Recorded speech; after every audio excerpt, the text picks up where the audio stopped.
En agosto de 1944, mientras las fuerzas aliadas avanzaban desde Normandía hacia el interior de Francia, el Transportation Corps del ejército estadounidense asumió el control de la red ferroviaria francesa destruida. En menos de 3 meses reconstruyeron puentes, repararon locomotoras y establecieron líneas de suministro que transportaban diariamente decenas de miles de toneladas de equipo militar, superando en eficiencia a cualquier sistema logístico europeo de la época. La guerra no perdona a quienes confunden la simplicidad con la debilidad.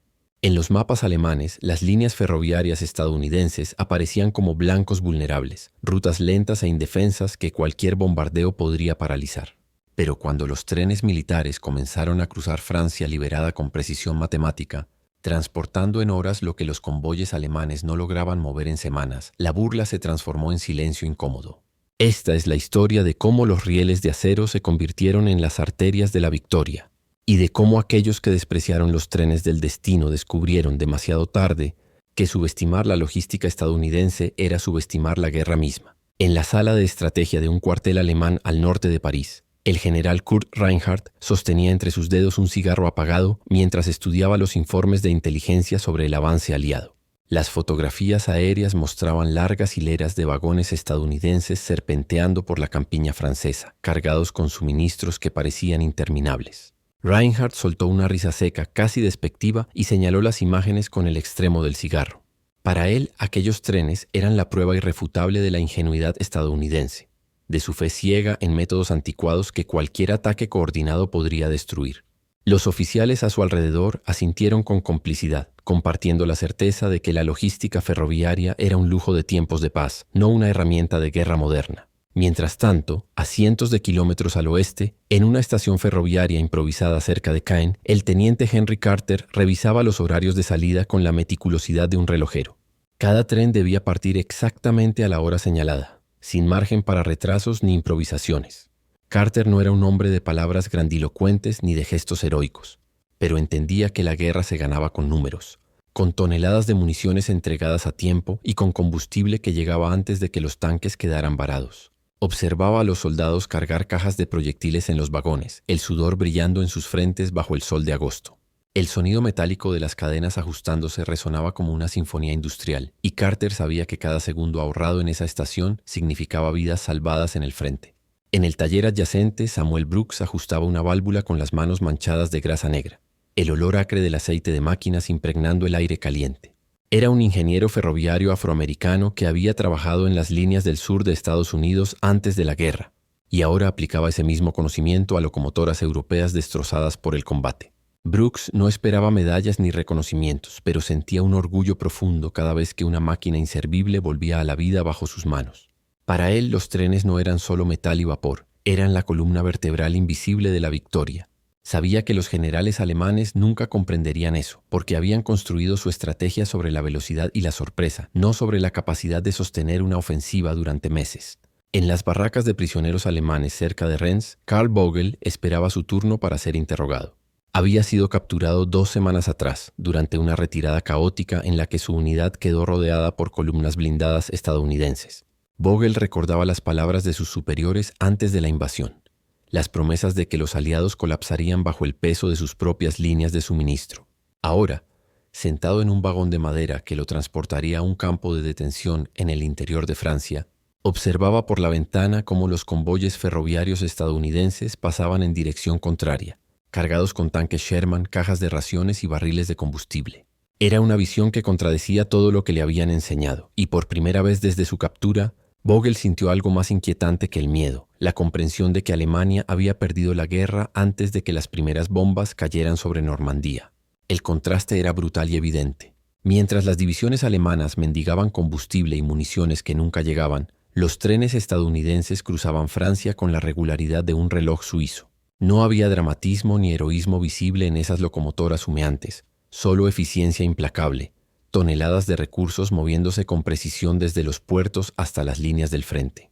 Era una lección que los estrategas alemanes, acostumbrados a las victorias relámpago y a la improvisación brillante, jamás habían querido aprender.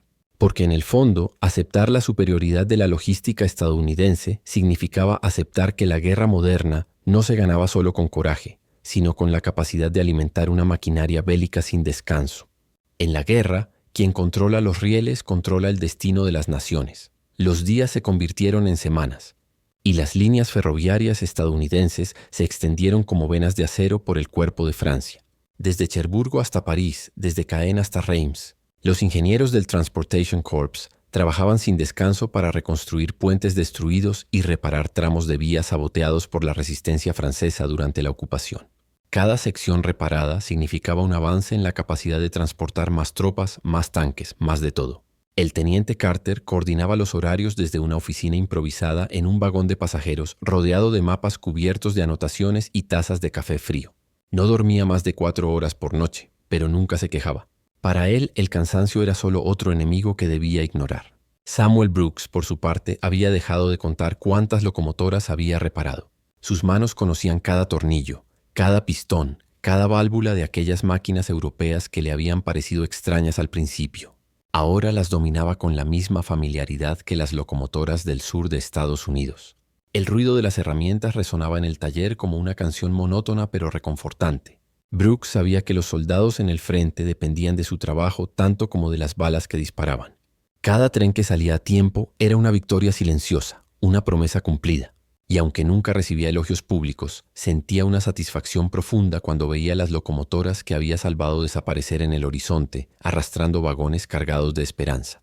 En el cuartel alemán, el general Reinhardt comenzaba a recibir informes que contradecían su confianza inicial. Los ataques aéreos de la Luftwaffe contra las líneas ferroviarias estadounidenses habían sido infructuosos. Los bombardeos destruían tramos de vía que eran reparados en cuestión de horas, y los trenes seguían pasando con una regularidad que parecía desafiar la lógica militar. Reinhardt arrugó uno de los informes con frustración contenida y lo arrojó sobre la mesa.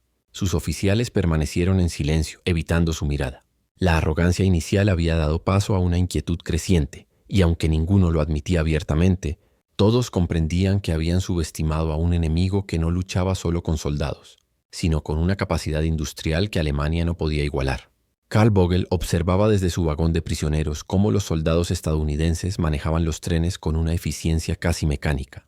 No había caos ni gritos, solo órdenes claras y movimientos coordinados.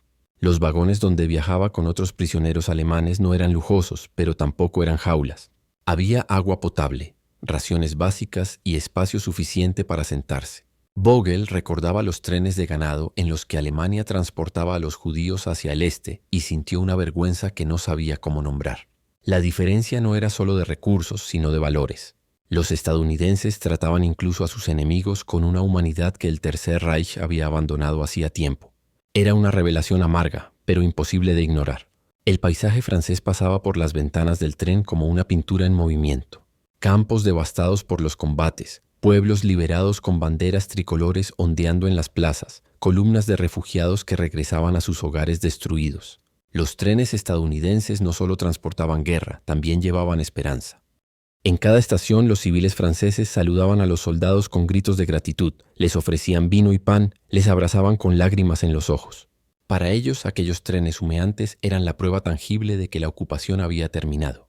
Y aunque los soldados estadounidenses no siempre entendían las palabras en francés, comprendían perfectamente el significado de aquellas miradas aliviadas.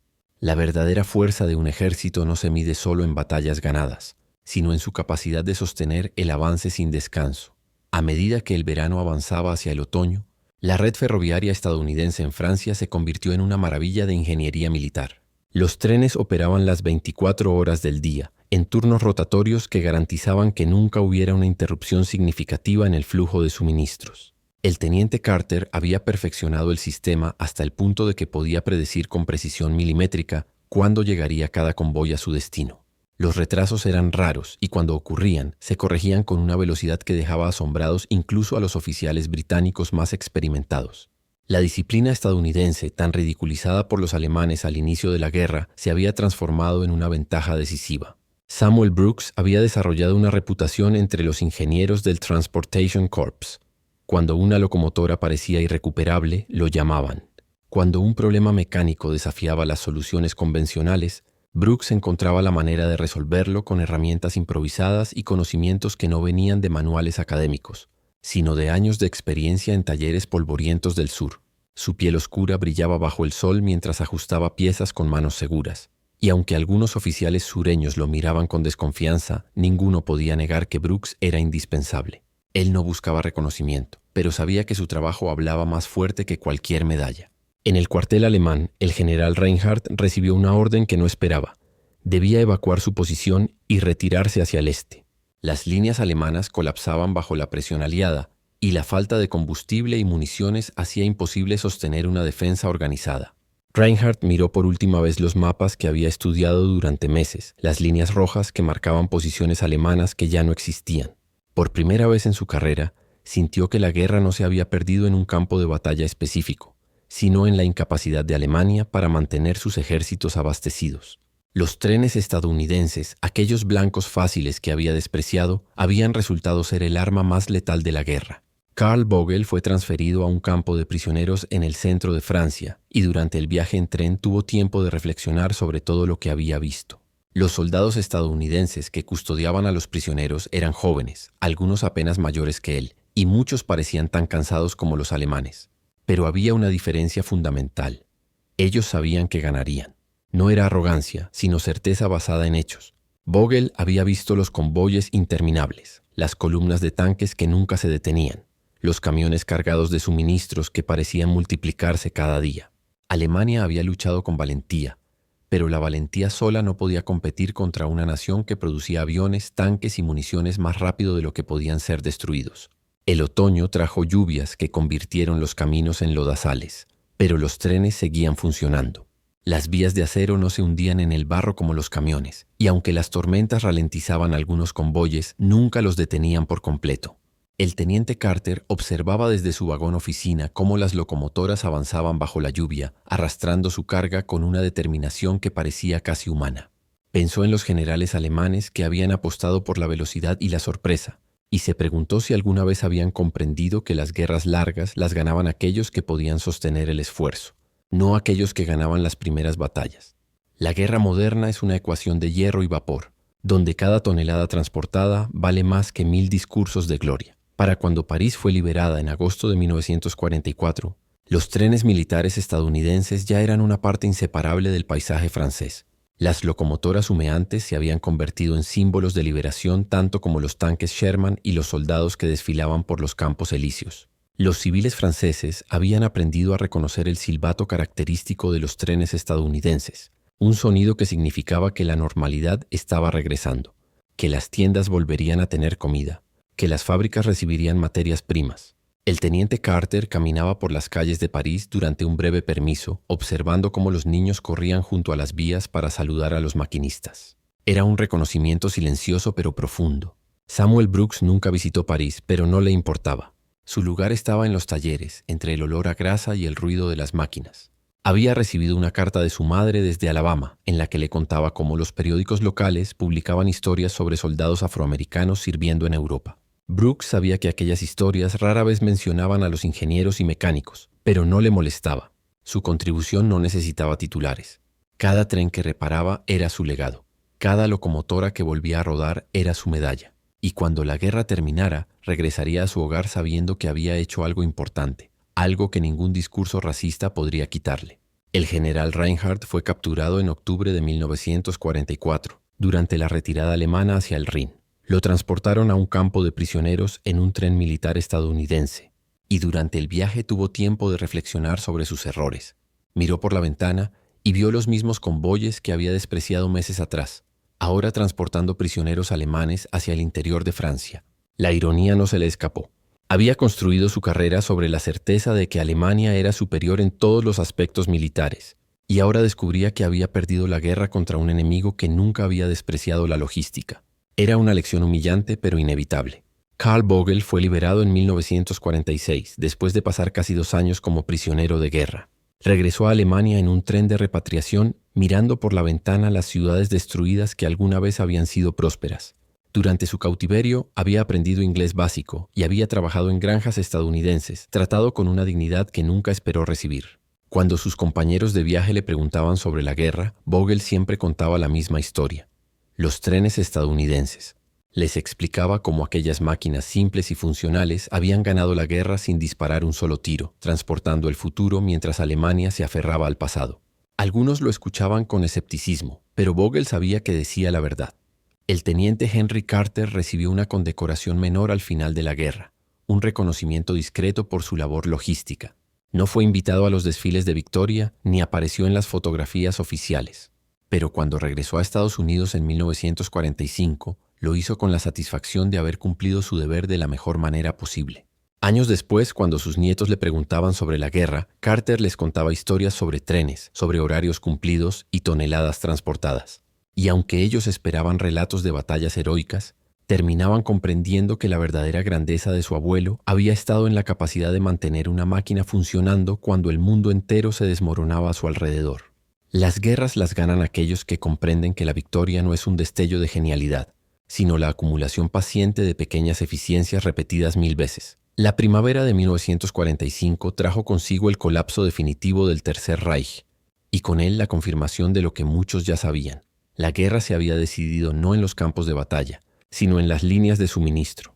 El teniente Carter recibió órdenes de coordinar el transporte de refugiados y desplazados que regresaban a sus hogares destruidos. Los trenes que alguna vez habían transportado tanques y municiones ahora llevaban familias enteras, ancianos que habían sobrevivido campos de concentración, niños huérfanos que buscaban parientes perdidos.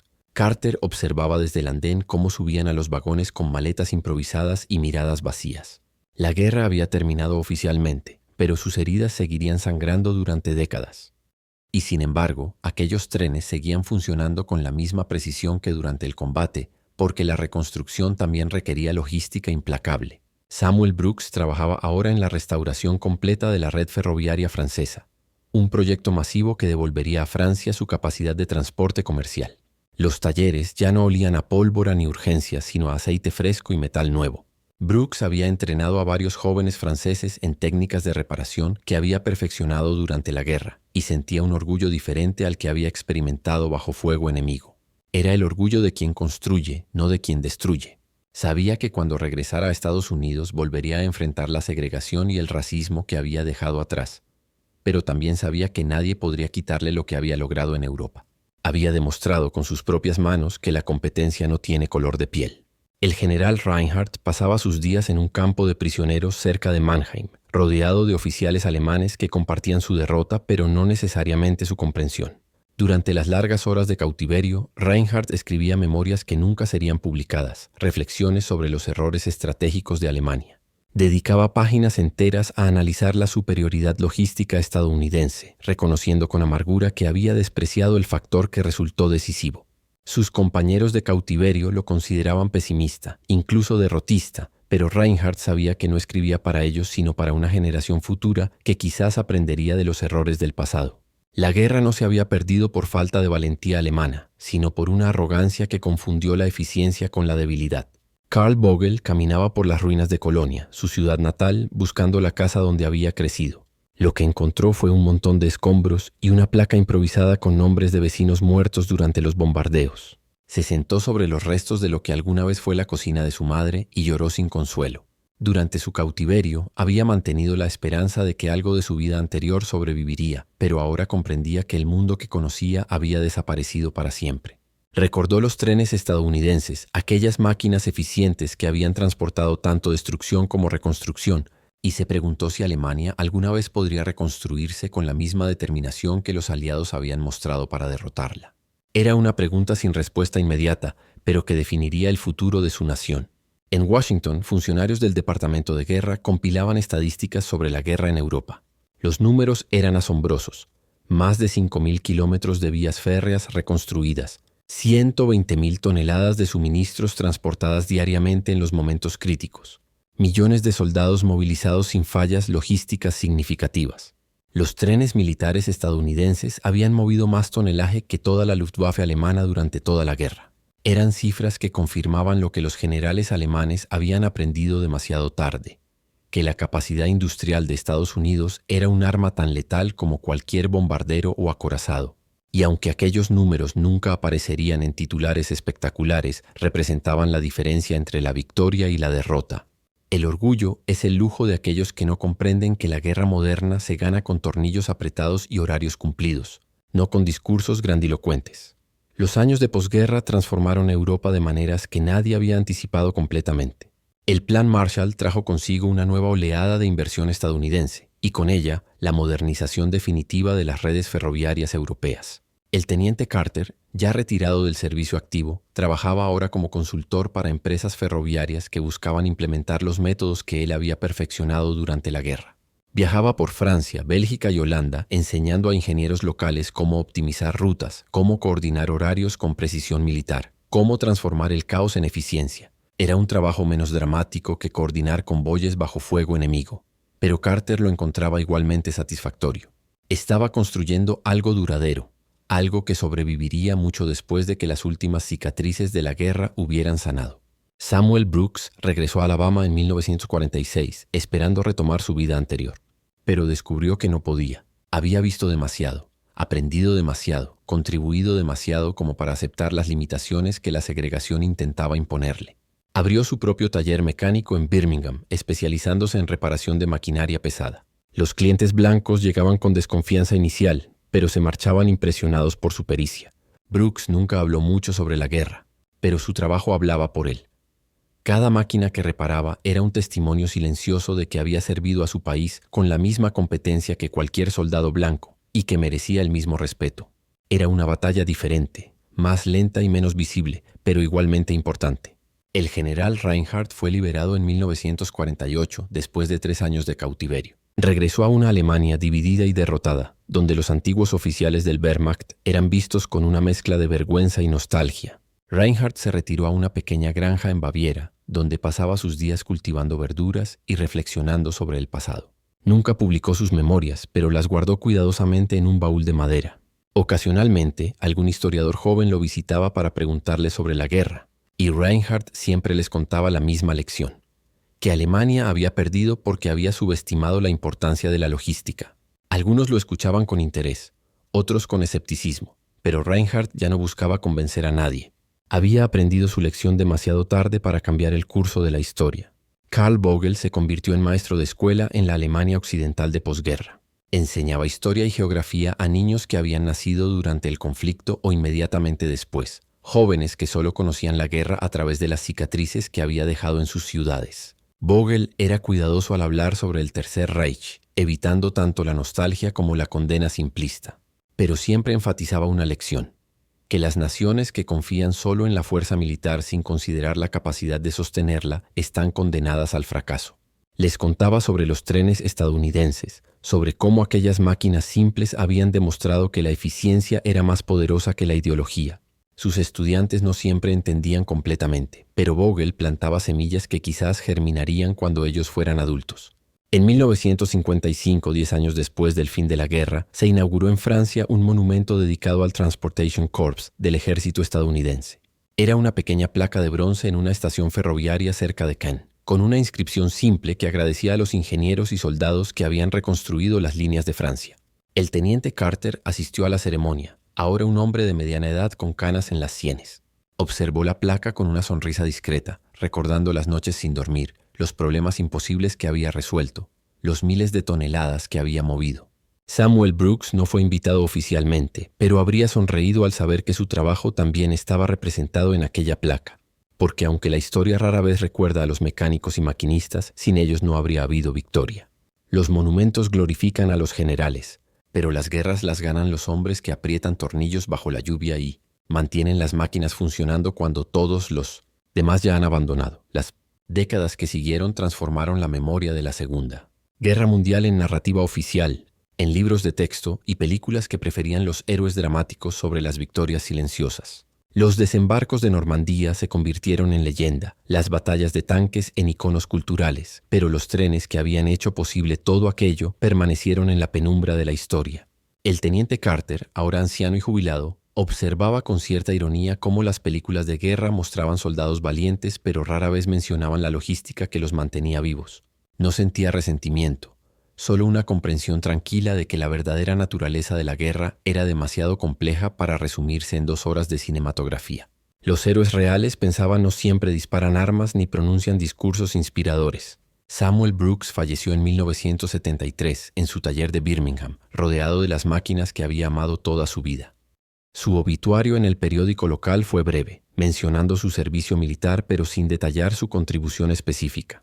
Sus hijos y nietos heredaron el taller y lo mantuvieron funcionando durante décadas más, una dinastía silenciosa de mecánicos que comprendían el valor del trabajo bien hecho.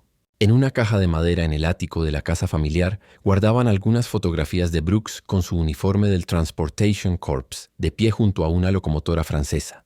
Era un tesoro modesto, pero para quienes conocían la historia completa, aquellas fotografías representaban algo mucho más grande que una simple imagen.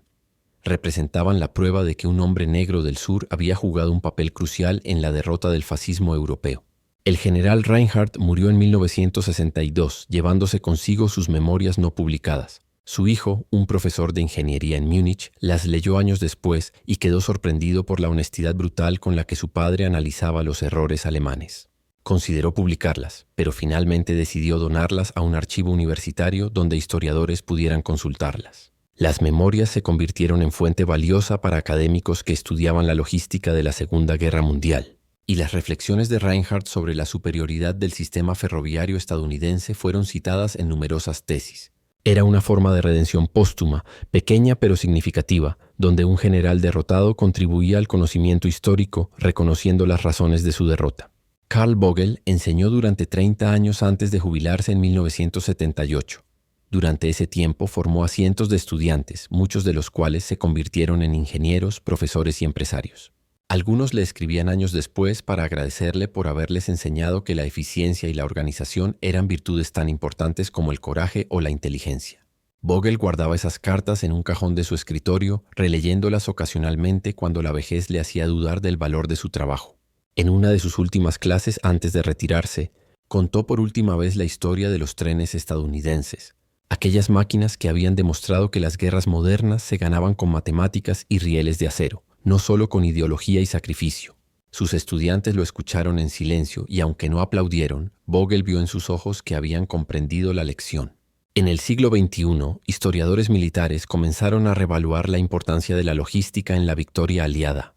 Conferencias académicas dedicaban paneles enteros al Transportation Corps. Libros especializados analizaban las estadísticas de transporte ferroviario. Documentales exploraban cómo Estados Unidos había ganado la guerra tanto en las fábricas como en los campos de batalla. Los nombres de Carter, Brooks y miles de otros ingenieros y soldados nunca alcanzaron la fama de Eisenhower o Patton, pero su contribución fue finalmente reconocida por aquellos que comprendían que las guerras no se ganan solo con valentía. Y en estaciones ferroviarias de Francia, Bélgica y Alemania, pequeñas placas conmemorativas recordaban a los viajeros modernos que las vías bajo sus pies habían sido alguna vez las arterias de la liberación europea, transportando no solo suministros, sino también el futuro de un continente destrozado. La historia recuerda a quienes gritan más fuerte, pero la verdad pertenece a aquellos que en silencio mantienen el mundo funcionando cuando todo parece derrumbarse.